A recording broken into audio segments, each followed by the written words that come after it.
with the upcoming fiscal week at this time. I think we'll be going to your life. But now we are proceeding to our last discussion in this evening, which is going to involve the thematic area known as popularizing military and security service. I have here before me the list of eminent persons who will come to the podium to present their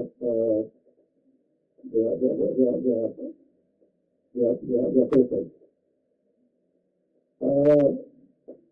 The idea change of the program a little bit because the second presenter will now become the first, and the first presenter will become the second.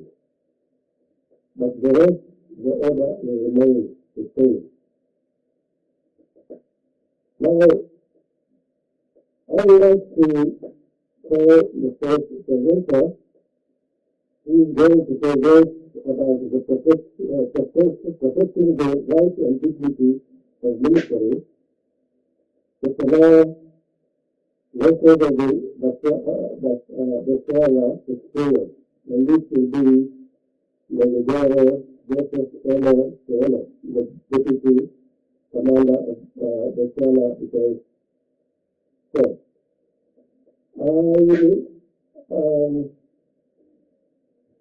I would like to inform you that we first hear the presentation and the questions will be after that.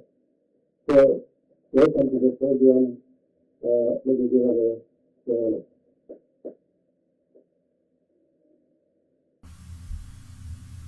Good afternoon, ladies and gentlemen. I understand I have only 20 minutes to talk to you, and it's always good to be a pace setter because I'm going to set the tone of the presentation. Just by way of introduction, His Excellency, the President of the Republic of Botswana, Dr. Mokwetsi Eric Jared Masisi, in his address at the official opening of the Kanye Magistrate Court on Friday, 26 May 2018, he made this fundamental statement that, I quote and unquote, Botswana prides itself in upholding the rule of law, good governance, and respect for human rights.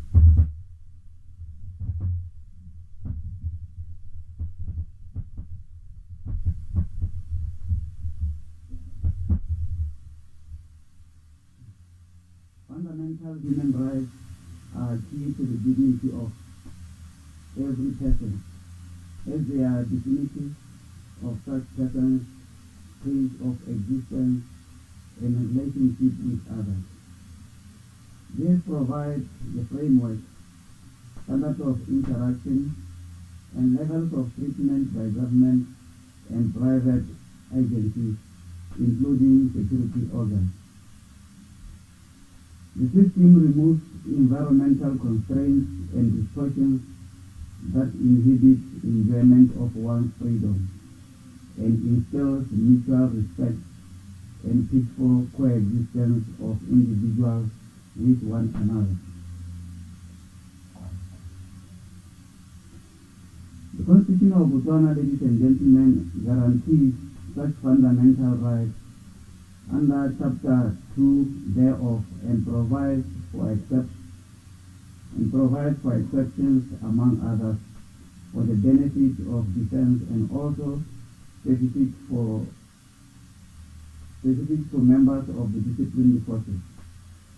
This ensures that the defense force is able to function and execute its mandate of defense of the nation, including going to war without fear of violating the rights of individuals. This, ladies and gentlemen, does not mean that the defense force is indifferent to the rights of persons, including its employees, officers, and men in uniform. BDF rights legal framework.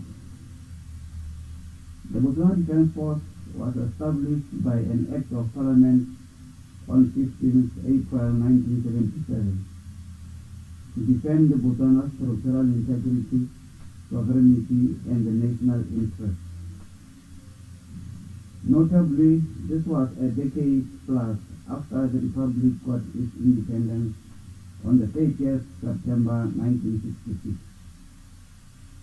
But unlike other establishments, the BDF was the brainchild of purely indigenous minds of legislature, and embodied therein were our true Tswana values.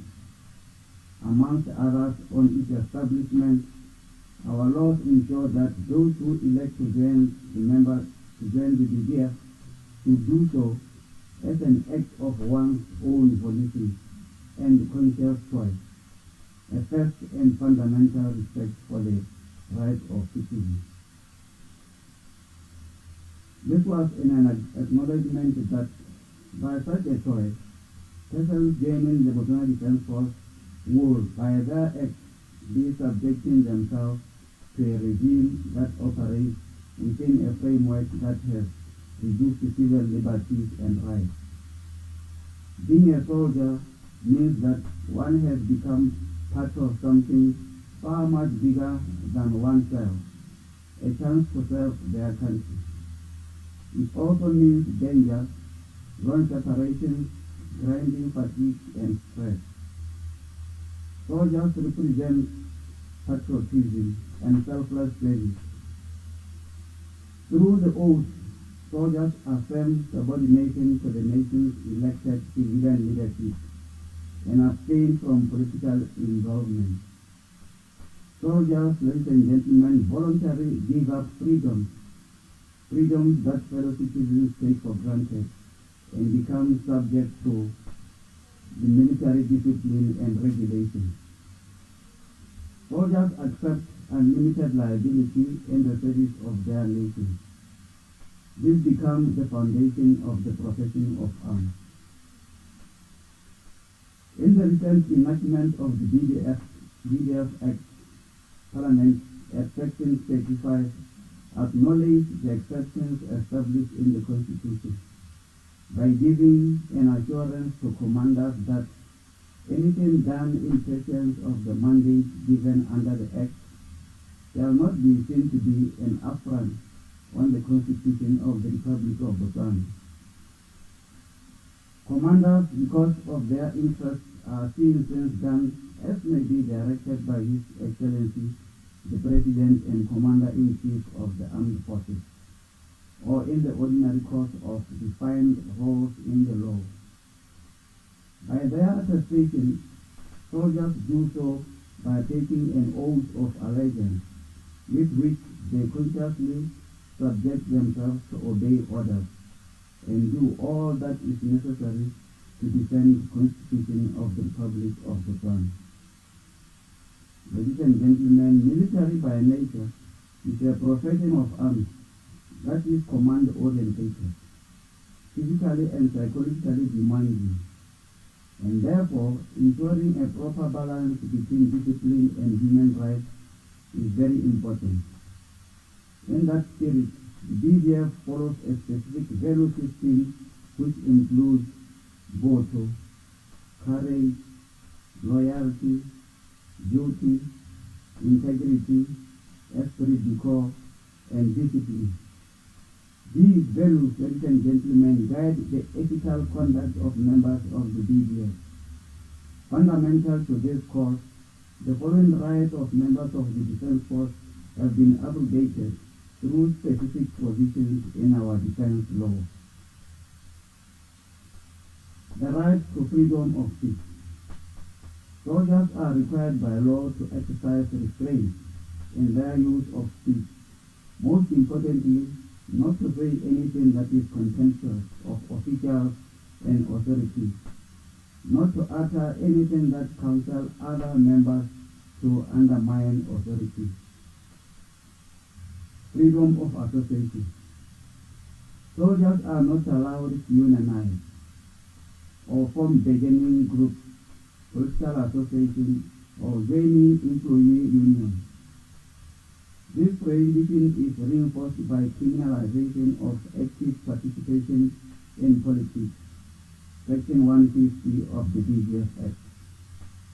But you can go to a freedom square as a soldier and listen to people asking you to vote for them so that you understand who can give you better life. That's what we allow. But you should not be active in politics. Those are two different things. The right to unionize, demonstrate, and picket or strike.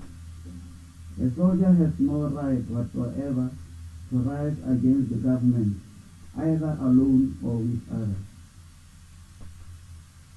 Soldiers should not use unions to compel government to make decisions, be it on their conditions of service or in general administration of the force. This is understood in the military as tantamount to mutiny, insubordination, and sedition, which the law considers as serious offenses under the Defense Act. Soldiers should not use the unions to compel the government to make certain decisions. Should not use the unions to compel government certain decisions, be it on their own conditions of service or general administration of the force. Like I said, this is tantamount to mutiny and insubordination. A member of the Botswana Defense Force has no right to refuse lawful orders and assignments. This is also an offense under the Botswana Defense Force Act. Rightfully so, because the Defense Force may not be able to function if this right was left to be enjoyed by members of the Botswana Defense Force. One enjoys the right to choose to join, but no absolute right to elect to separate. There are conditions under which such may be refused, and one required to proceed on some military assignment against or himself or against her will. So we can uphold your retirement if there is something that you need to finish before you separate. Protection. While military discipline is crucial and fundamental for a defense force, there must be a delicate balance between its enforcement and the interests of the soldiers by infusing characteristics of fairness and procedural guarantees. Fundamentally, rights of military personnel are traded with certain guarantees to avoid erosion of the soldier's dignity. That is to say, over and above monetary compensation, the state ensures that the absence of such rights does not expose soldiers to abuse simply because they cannot at law insist on any such right. It becomes the responsibility of the law to provide safeguards. The Botswana Defense Force Act makes specific protection of a soldier from unlawful rights and in terms of Section 79 by clearly distinguishing between orders deserving compliance and those that the soldier is not obliged to comply with, and such are those that are apparently unlawful. Further acknowledging that soldiers by their natural duty of obedience to orders may fall prey to ill treatment from their superiors, especially the command authority, is a very powerful tool, and our Act criminalizes ill treatment of men of inferior rank and goes on to shun abuse of authority to the peril of subordinates. The Act has a web of such protection in the form of penal provisions to regulate the relationship of subordinates and their superiors. The command authority exercised by such members is therefore not a product of their whimsical wishes, but define conduct necessary for military business to take place. Liability of acts in the course of this. Being employed in a profession that requires immediate compliance with orders and execution of assigned tasks, their performance more often inevitably and sometimes inadvertently injures people, their property, and other interests. Ordinarily, any action by injured parties should be directed at the wrongdoer, in this case a soldier. While there is common law principle of vicarious liability in place, the BDF Act has enacted a clear and specific protection of members from personal liability for acts done by them in good faith and in pursuance of the functions arising from their military duty. Now let's look at the military justice system. Embedded in the defense force structures is a justice system to receive and deal with all transgressions of the law and the standards of discipline, indiscriminate of all rank structures. The system is made up of complete set of rules of justice through which any misconduct is investigated and disposed of through summary or court martial. This system provides a platform for soldiers whose service rights are infringed to have them vindicated there before. This is a system that is in the hands of commanders to guide, with independent wills of impartial decisions made without fear or favor. Service Complaints Panel.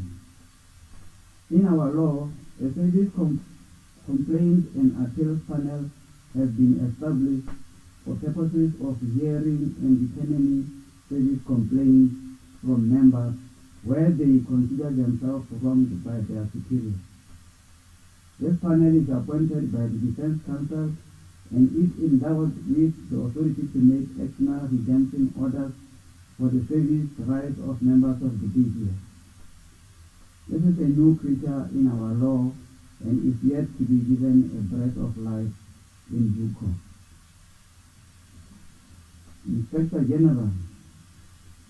Inspector General is an office established in the BDF Act to perform various functions, amongst others being to require into and report upon the discipline, effectiveness, efficiency, and economy of the defense force, and receive reports of impropriety in accordance with Whistleblowing Act.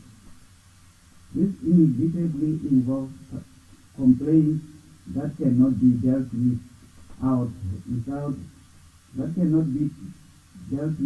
outrightly by other structures and require certain skills and to unravel facts to make them consumable and actionable by such structures. Inspector General conducts such investigations at his own volition and makes recommendations for actions to protect victims and punish offenders where necessary. Appellate structure. Decisions made at disciplinary structures are subject to review and appeal by distinct structures, some of which are purely civilian in their composition. The Defense Council and the High Court remain the supreme oversight and administrative authority by commanders, insofar as it relates to the rights of individual members.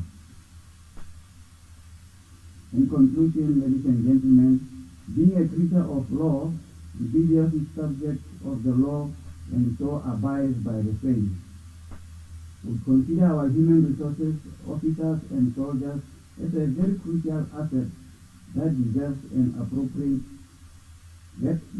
deserves the atmosphere that instills a sense of honor and dignity in the service they render to the nation. In this stringent standard of conduct, mutual respect across ranks is emphasized. While we require full commitment of members of the defense force to national duty, The defense leadership stands committed to keeping a framework that brings dignity to all in its members. In that regard, rights of members with such limitations as are by law permissible are at all times observed, and this is evident in the framework available to members to vindicate such rights where they feel wrong. This we encourage and embrace, as it also enables us to have an accurate understanding of the readiness of our force. We shall continue the sentiment to explore areas of improvement guided by the best interests of our soldiers. I rest my case, and thank you very much for listening.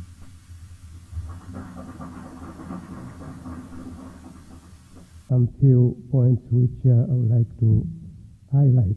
One of them is that the military is also supposed to uphold rule of law and respect human rights. And also you have talked about the soldier, his functions and their limitations. To what extent a soldier also have rights, but there are some rights which soldiers are not allowed to have them because of the nature of their work.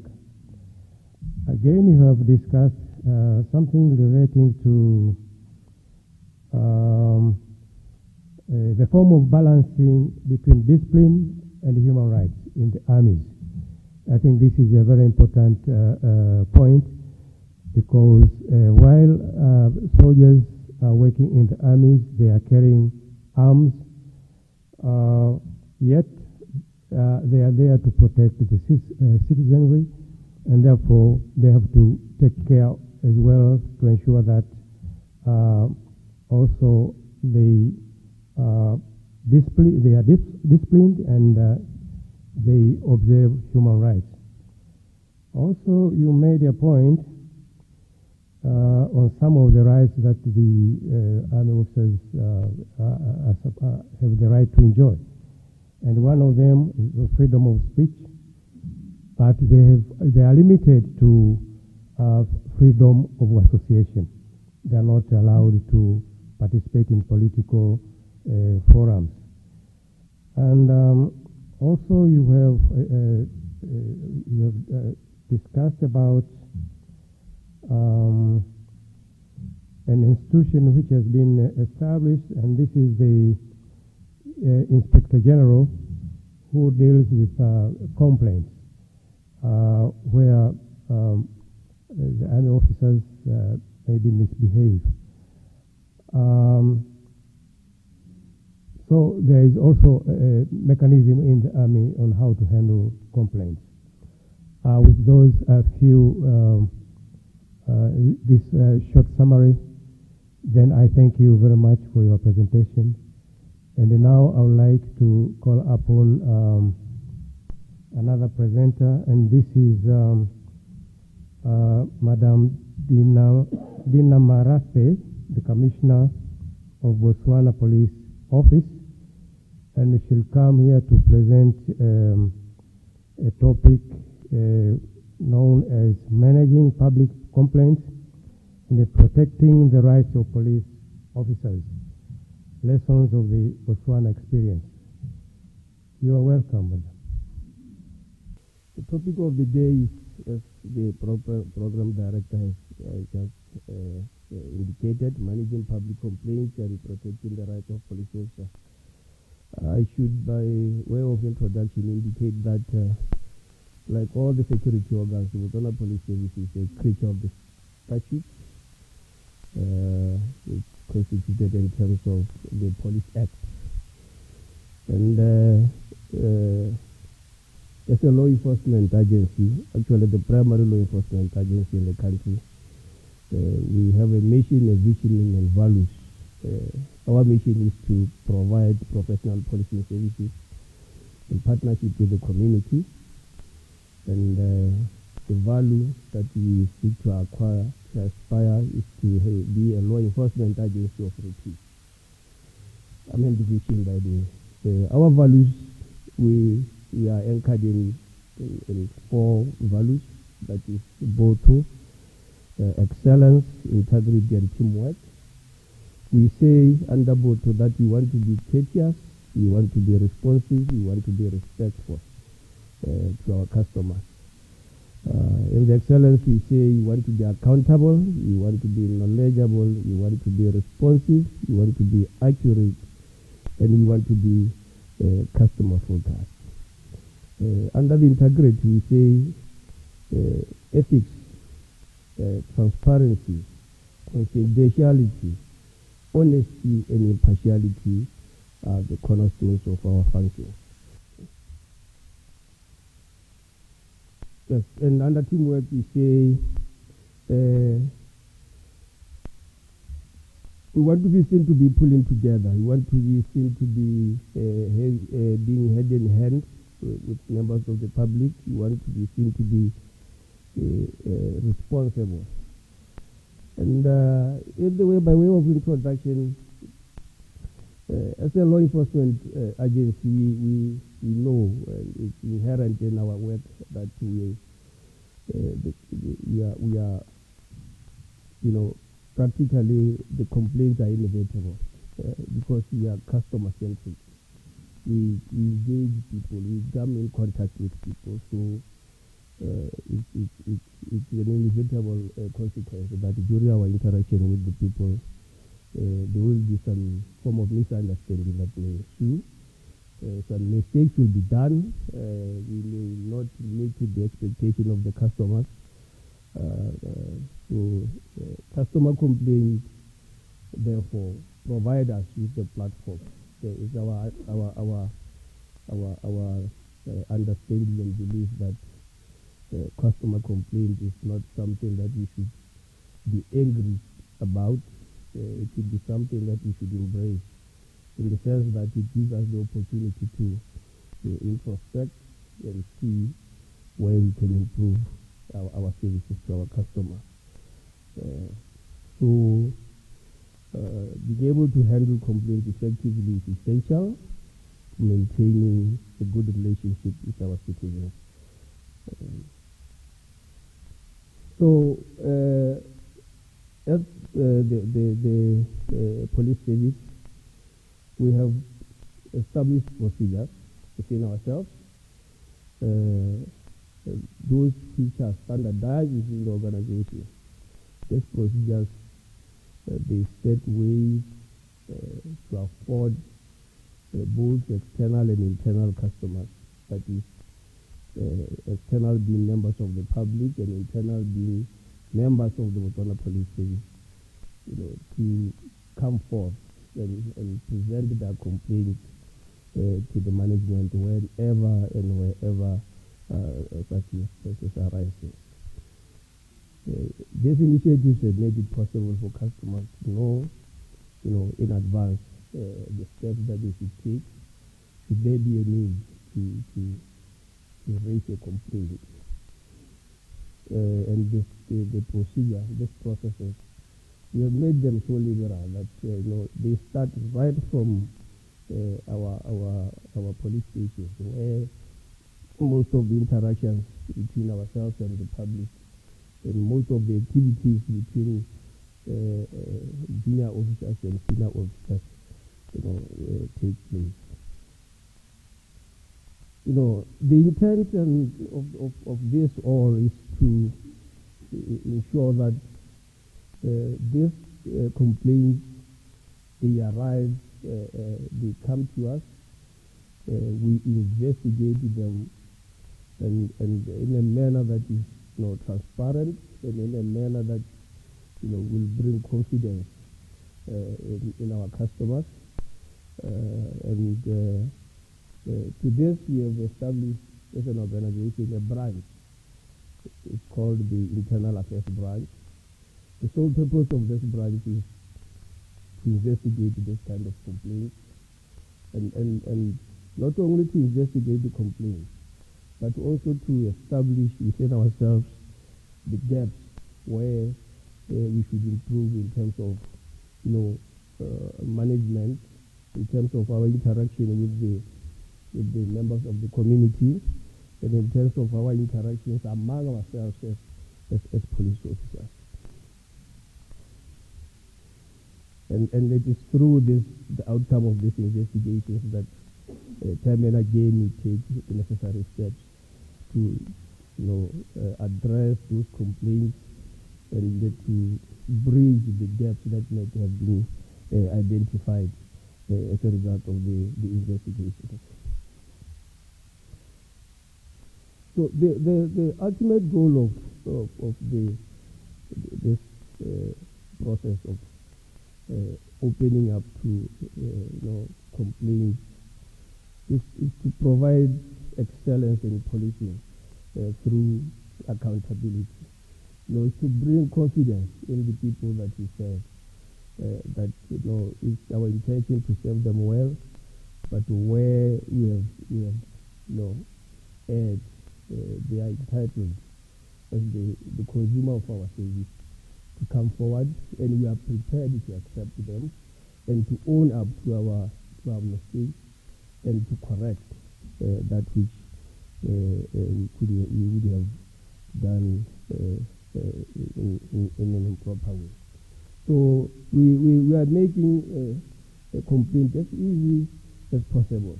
The making of complaints. We are aiming to make the making of complaints to be as easy as possible. The whole purpose being to encourage that people should come forth and bring their complaints to us. And we deal with the complaints promptly, politely, and where appropriate, confidentially. And like I was saying, we use this complaint as a platform to improve our service delivery because of that belief that the complaints are expression of dissatisfaction of our services. So we must embrace them and try and correct where we have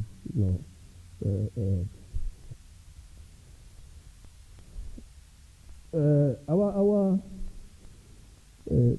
complaints management is governed by the law, the Police Act, obviously, as the pay setters in the administration of the Botswana Police Service.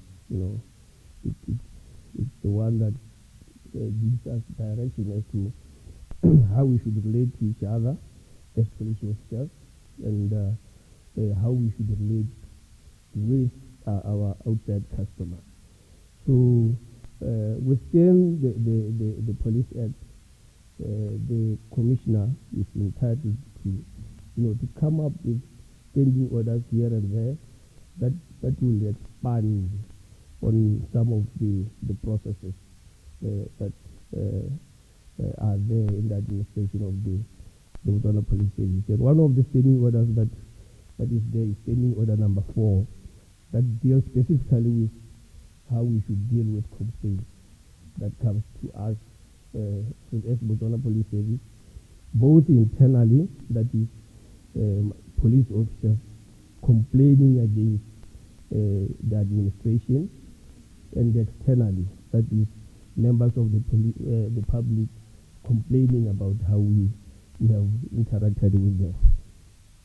So in terms of this standing order, once the complaint has been made, it's obligatory that it should be investigated promptly and corrective measures be taken as soon as possible.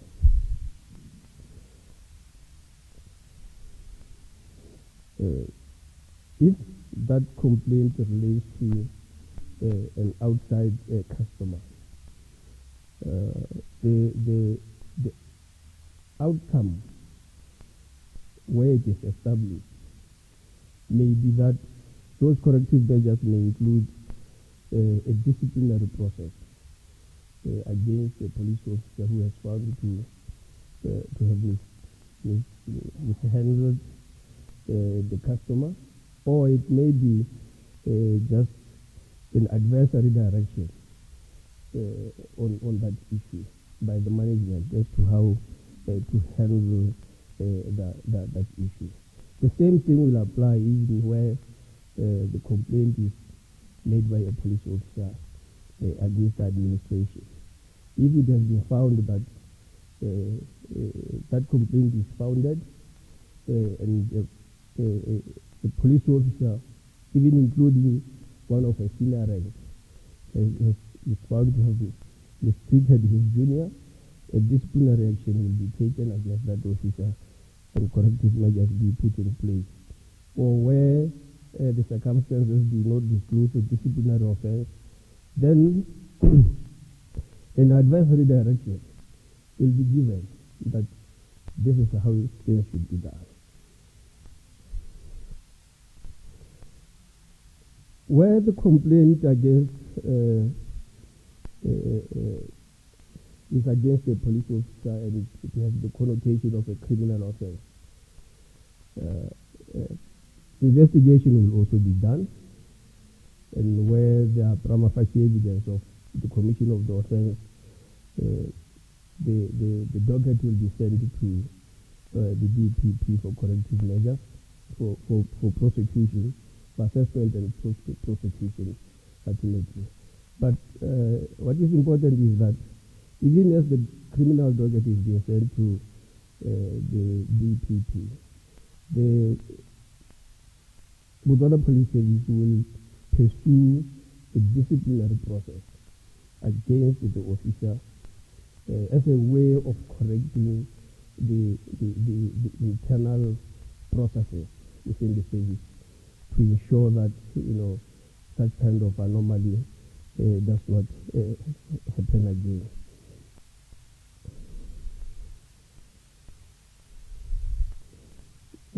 As a rule, an officer who has been found to have committed a criminal offense will not be, protected by the organization.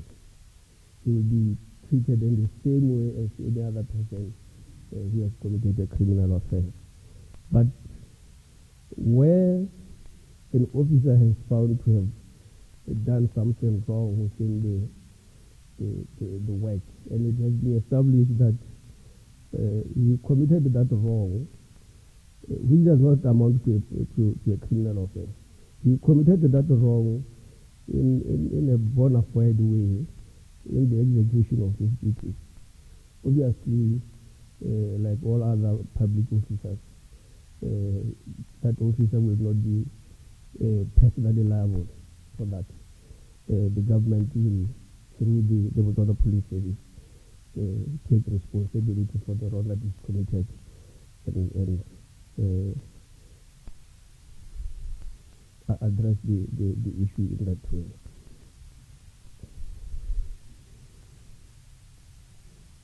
Like I was saying, where the complainant is involving a police officer, but it's against the discipline,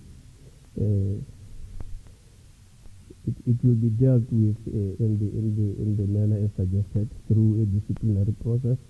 This is a process that is equally transparent.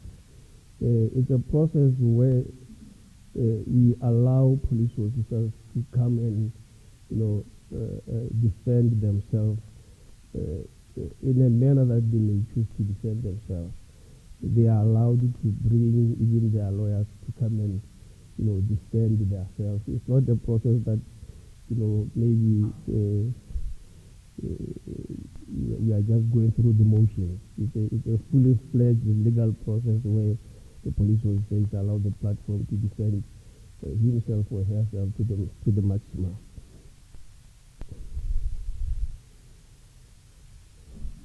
Once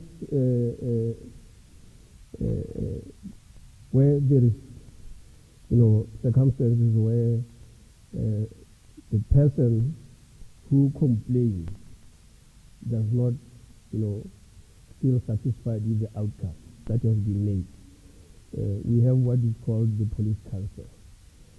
A police council is a creature of the Police Act as well.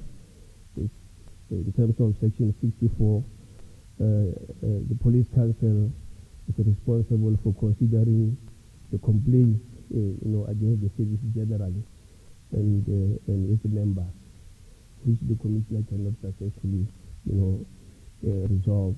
Or if an instance in terms of subsection 2, the commissioner may, herself refer the matter to the police council for resolution. This is another platform that seeks to, give the officers and members of the public the platform, to vindicate themselves where they feel that maybe the management of the Botswana Police Service have not done the proper work and so far as addressing the complaint that they have brought to them. This police council is also an appellate body for the disciplinary process against police officers. Once a decision has been taken against a police officer in a disciplinary proceeding, and where the police officer is not satisfied with that decision, this again is the body to which he or she can appeal within 14 days, and the police council will have the power to dismiss that appeal or to allow it in whole or in part. So this is another platform through which officers can vindicate their rights. Issues of ethics. This is the cornerstone of our organization. We always pride ourselves to be an organization that is anchored on discipline, and discipline denotes ethical police officers. So we continuously refresh our officers on issues of ethics. It's a way of trying to bring them to speed with the issues of how to protect themselves when they are on duty, to avoid this conflict that sometimes arises in our interactions, both with members of the public or among ourselves as officers. It may be done through different formal refresher courses, or in some other instances, through our day-to-day interactions at our stations. So the emphasis being customer, service feedback as a way of, building the connection between ourselves and the people that we serve, being the way, we say we cannot be able to do policing exclusively without involving, members of the public. So we try by all means to, mitigate the conflict that arises between ourselves and members of the public by building a connection, between ourselves and them, and this allows us, to mitigate the complaints that may come out of our interactions. We promote, organizational culture where officers can openly discuss issues of ethics without the fear of retribution among ourselves, because we usually do prohibited, to socialize outside and discuss issues that relate to the Botswana Police Service with people who are not members of the service.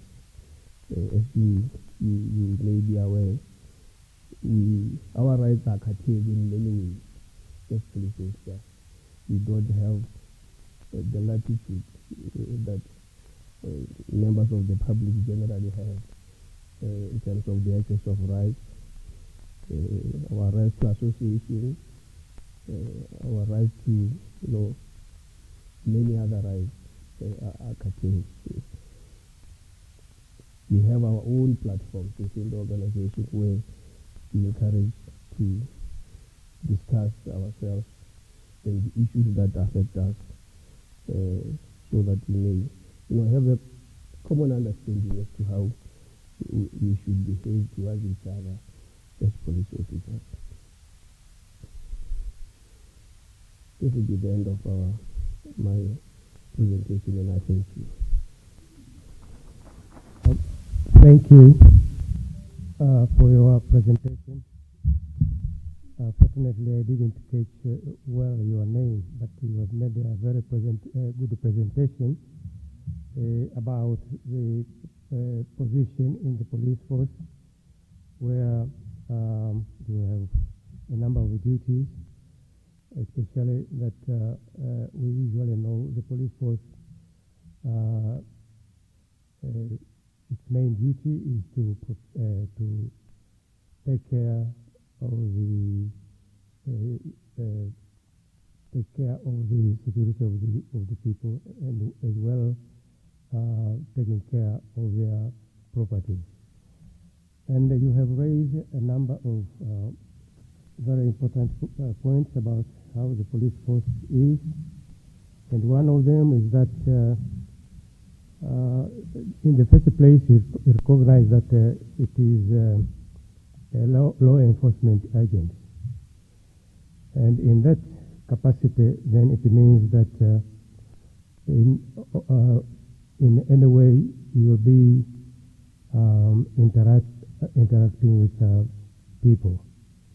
There are those who are complaining, there are those who perpetrators, and all of them you have to ensure that you balance between the two. And also you raise issues relating to maintenance of good governance. You pointed a number of issues about integrity, rule of law, and others. And as well, you have indicated that in your police service, you have established procedures both for external and internal mechanisms. That those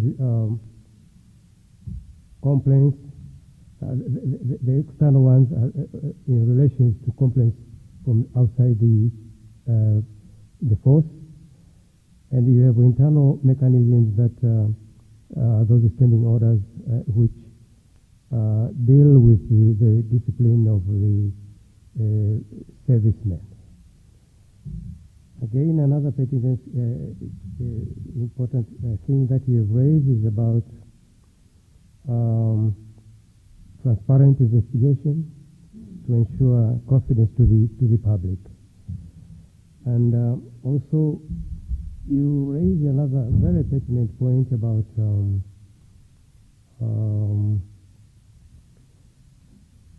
ethics training for the police officers. It is commonly known that police officers are trained to work as police officers, but ethics are very important to ensure that a police officer conducts his duties properly. Because many complaints about torturing, it's about corruption, those are the issues. So this is a very important aspect if the police officers are being trained from time to time about ethics. You raised challenges, and one of them, like what was said by General Cielo about that in the police force you don't have the right to associate unless you have association within your institution. And I heard you saying that you don't have gratuity. You spoke about gratuity, that you don't have gratuity in your police force. Yep. You don't have it. You have pensions. Yeah.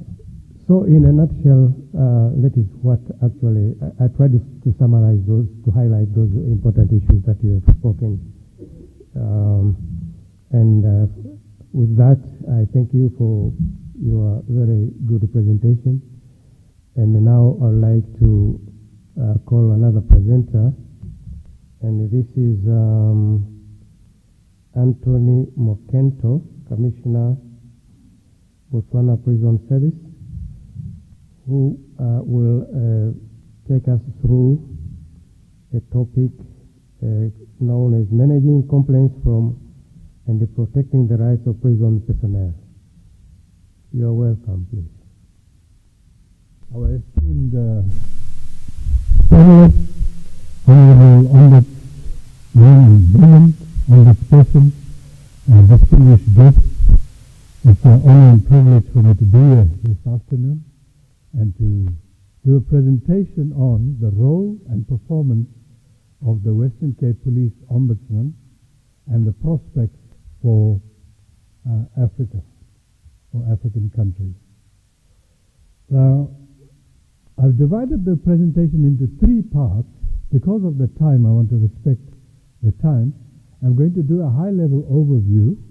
The first part relates to the role and mandate of the office.